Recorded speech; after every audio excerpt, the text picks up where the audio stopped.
What's up, guys? It's Aribs US here. I just want to talk about this somewhat new breaking story here.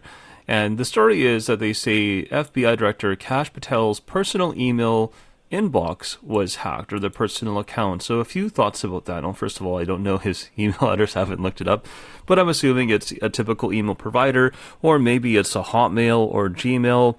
But let's be quite honest. I mean, the majority of email users and systems are, I won't say quite easy to hack, but it's easy to find out where to go, right? If you look at email, if you look at an MX record, it's very easy to find out usually where you could log in. And the biggest problem that I see with most companies and institutions is that, number one, the email account that you're sending from is also the login account on the IMAP or POP3 account, which means often, in most cases, unfortunately, that the inbox account and location is the exact same location as you're sending, if that makes any sense, right? So if, let's just say I email you from Arib at aribyasir.com, right? Well, most servers are configured so that if you knew that,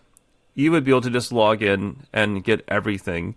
The smart people and smart companies, though, they do what my company suggests here, at least for this, highly sensitive accounts. What you should be doing is placing them separately, right? That means that the sending location, when you look at the MX record, that server, sure, that might be the one that receives emails, but the emails should then be redirected somewhere else, and you should then be logging in somewhere else with a different username and password to a totally different location, and from there you can go to all levels of secure. For example, you could require a VPN or maybe a public key to log in. So there's a lot of ways around this, and maybe the final comment I'll make is thinking of the geopolitical risks here, right? So a lot of, obviously, U.S. figures and entities, including the medical device maker Stryker, right, they are now prime targets, right, because of this war.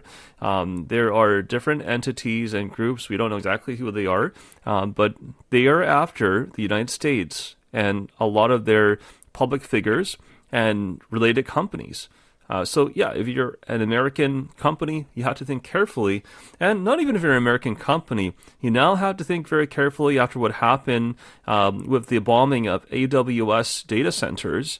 You have to be careful. Are you putting yourself in a bad neighborhood, both physically and also digitally? It's really the same thing. So guys, those are my quick thoughts here. There are ways that this could have been prevented for Kash Patel. Being in the FBI, that's a lot of personal information that's come out. Maybe I'll talk about another one really quickly in a second too. It's also the supposed White House hack. At least I'm calling it a hack. It looks to me like what was posted. I'll talk about it in a new video.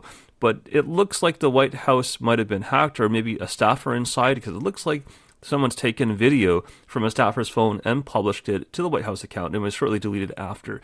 So it looks like the United States is going to be facing ongoing cybersecurity threats, and I predict it's going to extend far beyond the government sector. It's going to go to the private sector. Now, if you're the CEO of a large American company, even if you're the CEO of maybe a company who has large American clients, you could be targeted, and your company could be targeted.